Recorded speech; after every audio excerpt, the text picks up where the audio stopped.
Assalamualaikum warahmatullahi wabarakatuh, pecinta Tangerang Utara News. Saat ini Pojok Politik menghadirkan narasumber bintang tamu di Pojok Politik. Sebagaimana kita ketahui bahwa Kabupaten Tangerang, Provinsi Banten pada tanggal 24 September nanti akan mengadakan hajat, yaitu pemilihan kepala desa serentak se-Kabupaten Tangerang. Sore hari ini saya kehadiran salah satu tamu, yaitu bakal calon kepala desa di Kramat, Kecamatan Paku Haji, Kabupaten Tangerang, salah satu orang kandidat itu. Terima kasih, selamat datang Pak Wardi. Terima kasih sudah mau hadir di Pojok Politiknya Tangerang Utara News. Kemudian selain Pak Wardi yang hadir, ini juga hadir dari yang menamakan dirinya adalah Relawan Wardi Bersatu. Terima kasih Pak Dr. Bambang ya, Pak Dr. Bambang sudah mau hadir. Pak Udin Sopista juga mau hadir, dan satu orang lagi ini yang paling cantik di antara kita semua, yaitu Ibu Marlena Amin. Beliau ini adalah penasihat hukum apa Bu ya? Apa? Penasihat hukumnya dari Pak Wardi ya. Selamat datang Bu Marlena. Alhamdulillah sore hari ini bisa mendampingi Pak Wardi di acara Pojok Politiknya Tangerang Utara News. Baik pemirsa Tangerang Utara News, langsung saja kita pada pertanyaan yang pertama. Pak Wardi. Siap. Ya Pak Wardi, mohon maaf nih Pak. Yang menjadi keinginan besar nih, apa motivasi Pak Wardi ingin mencalonkan kembali gitu kan? Apa nih Pak? Baik, terima kasih kepada Pak Herman, Tangerang Utara News. Keinginan saya untuk kembali mencalonkan kepala desa, saya ingin mengabdi kepada masyarakat dan ingin memajukan desa Kramat untuk kedepannya. Dulu Pak Wardi bukannya pernah menjabat ya, dari 2005 sampai 2011? Dari pengalaman pernah yang saya alami, itu dari infrastruktur yang masih banyak tertunda karena dengan dana-dana yang dulu kan masih minim dibandingkan dengan dana-dana pemerintah yang sekarang.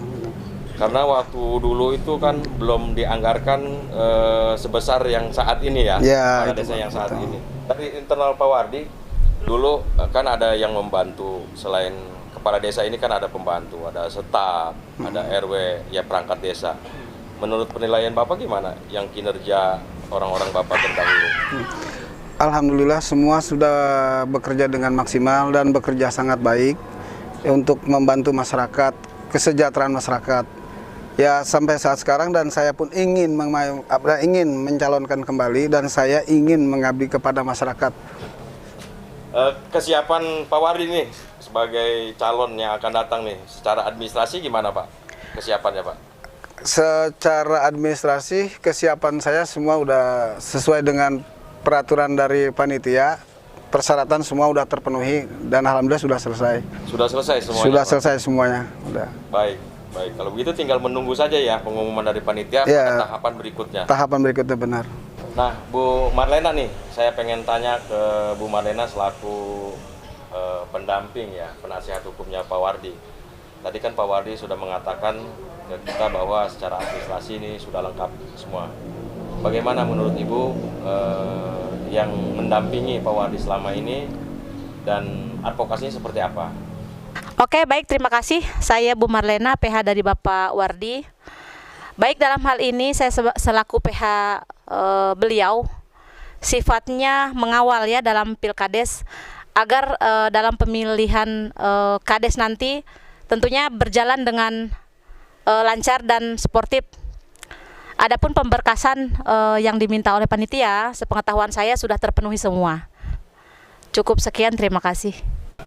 Pak Wardi nih, jika terpilih kembali, Pak Wardi diamanatkan oleh warga desa Kramat, terpilih kembali memimpin di desa Kramat, yang menjadi prioritas Pak Wardi apa nih dalam hal pembangunan? Kalau memang nanti saya terpilih di desa Kramat, yang saya akan bangun yaitu terutama sarana ibadah.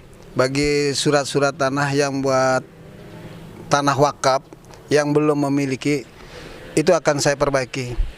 Semuanya akan saya buat karena itu memang penting buat sarana-sarana ibadah ya, terutama tanah wakaf yang belum memiliki surat-suratnya. Dan untuk yang kedua, saya melaksanakan pembangunan sesuai dengan yang dianggarkan oleh pemerintah secara utuh dan open management.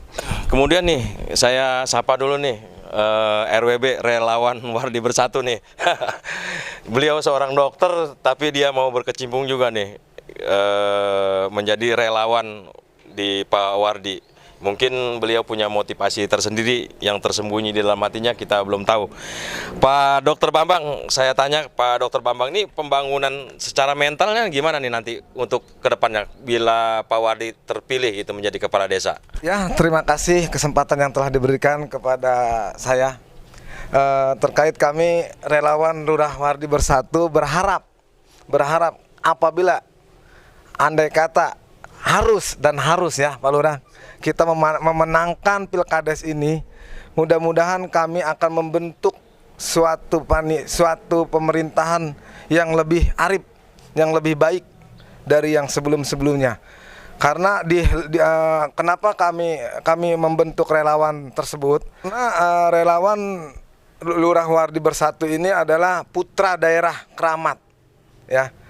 Kemungkinan karena kami sangat berkepentingan banget di desa Kramat ini, karena kami sangat peduli dengan desa kami terkait dengan pembangunan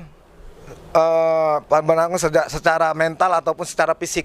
Mungkin garis besarnya nanti andai kata Pak Lurah Wardi ini terpilih, kami mau meningkatkan SDM desa Kramat terkait baik dari anak mudanya, generasi mudanya ataupun dari yang tuanya, karena semuanya itu kita bentuk desa Kramat ini bagaimana dengan kita, bagaimana dengan pemuda-pemuda Kramat, mau dibawa ke arah kemana desa Kramat. Jadi potensi-potensi yang ada mungkin nanti kita salurkan sesuai dengan bakatnya mereka masing-masing. Pak Udin, saya kembali ke Pak Udin nih selaku RWB juga. Soalnya kalau diam aja ntar dia ngantuk, malah tidur. Kita bincang Pak Udin ini tidur. Pak Udin tentunya sebagai bisa dikatakan kadernya Pak Wardi ya. Dalam Pak Wardi melihat dalam hal ini sepertinya potensi desa Kramat apa aja sih potensi wisatanya? Oke, terima kasih kepada Bung Tommy sudah memberikan waktunya kepada saya. Saya atas nama Udin Sopista sebagai tim suksesnya ya ingin menggali potensi wisata desa lebih baik lagi, terutama pantai yang kita punya gitu ya. Adapun nanti wisata-wisata lainnya supaya lebih berkembang di masyarakat, jadi sangat ya milih sekali kepada desa kita ini yang sebetulnya ada wisata-wisata yang mau kita gali kan gitu ya. Seperti ada potensi wisata desa ya. Ada potensi wisata desa yang mesti kita gali gitu yang supaya lebih berkembang lagi. Posisinya di mana Pak? Contoh kayak di semacam kayak di pantai lah, di laut gitu, kayak Pantai Anom. Terus, ada juga yang di sawah-sawah gitu kalau kita mau gali gitu kayak wisata edukasi ya Pak. Iya, mungkin itu saja yang bisa sampaikan ya supaya nantinya lebih dikedepankan lagi untuk desa kita ini. Utara News, pojok politiknya Tommy Suherman, saya hampir lupa nih keasikan ngobrol. Belum ditawarkan minum nih tamu-tamu saya. Silakan Bu. Pak Wardi minum aja dulu, santai aja dulu. Pak Dokter. Oke, makasih. Silakan kita minum dulu, saya juga pengen minum juga.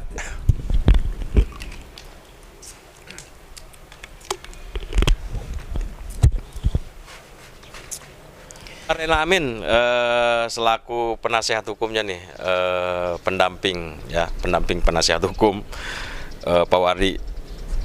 Kalau Pak Wardi ini nanti yang akan datang menjadi kepala desa di Kramat, nih Bu Marlena apa memang cukup mendampingi sampai selesai atau memang nantinya setelah Pak Wardi jadi nih gimana nih? Secara pendampingan atau advokasi untuk warga desa Kramat.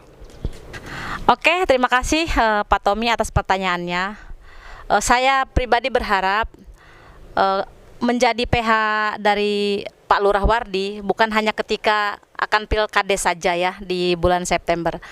Tetapi setelah terpilih pun ya, semoga terpilih, amin. Saya berharap bisa bersinergi dengan Pak Wardi dalam hal persoalan, contohnya memberi edukasi kepada masyarakat Desa Keramat yang membutuhkan advokasi hukum. Secara masyarakat taunya ya, kalau mau konsul ke pengacara ada biaya dan segala macam. Nanti insya Allah saya beserta Pak Wardi akan bersinergi. Contohnya kita adakan edukasi hukum ataupun konsultasi hukum gratis, mungkin 2 bulan sekali ataupun 1 bulan sekali di kantor desa. Mungkin itu saja harapan saya sebagai PH-nya dari Bapak Wardi. Terima kasih. Bu Marlena selaku PH-nya Pak Wardi tadi sudah membuat satu statement bahwa beliau ini tidak mendampingi cukup sampai di Pilkades saja gitu. Bahkan nanti setelah Pak Wardi ini jadi, insya Allah beliau akan melakukan konsultasi hukum secara gratis untuk warga Desa Keramat. Terima kasih Bu Marlena. Kemudian kita lanjut kepada pertanyaan berikutnya, Pak Wardi ya. Kemudian harapan Pak Wardi nih. Pak Wardi selaku bakal calon kepala desa di Keramat, harapannya seperti apa sih kepada para kader, para simpatisan, dan terutama harapan Pak Wardi apa nih kepada panitia? Silakan, Pak. Ya, terima kasih kepada Pak Herman. Harapan kami kepada para tim ses kami, para kader kami, marilah kita tingkatkan untuk meraih kemenangan. Dan kepada panitia, kami mohon, kami harap untuk netralitas, biar pilkades berjalan dengan aman, baik, dan semua berjalan dengan lancar. Yang terakhir nih, saya pertanyakan kepada Pak Wardi, Pak Bambang, dan Pak Udin Sopista nih ya. Himbauan nih kepada warga Desa Keramat pada saat nantinya ya, yang mempunyai hak pilih nih. Silakan dihimbau kepada warga Desa Keramat. Himbauannya seperti apa, Pak? Ya. Kepada warga masyarakat Desa Keramat yang sudah mempunyai KTP, ya kami untuk mengingatkan pada tanggal 24 September jangan lupa kita untuk hadir ke TPS, dan jangan lupa pula tolong bantu saya ya kepada warga masyarakat. Marilah kita berbarengan untuk meraih kemenangan, dan kepada para kader-kader yang lain pun jangan patah semangat. Himbauan pada warga masyarakat Desa Keramat, marilah kita bersama-sama bersatu untuk menyoblos dalam pemilihan Pilkades di Desa Keramat menuju Lurah Wardi. Lurah Wardi menjadi orang nomor 1 di Desa Keramat. Bawalah pemilihan ini dengan pemilihan yang cerdas dan bijaksana. Sekian dari saya, terima kasih. Lurah Wardi Mual Oyak. Baik pemirsa Tangerang Utara News, baru saja kita bincang-bincang podcast di pojok politiknya Tangerang Utara News. Itulah tadi para narasumber kami sudah bercerita tentang menghadapi pemilihan kepala desa di tanggal 24 September di Kabupaten Tangerang secara serentak. Baik, terima kasih kepada narasumber yang sudah hadir. Mohon maaf tidak disuguhkan apa-apa, cuma sebatas air minum. Tangerang Utara News, wassalamualaikum warahmatullahi wabarakatuh.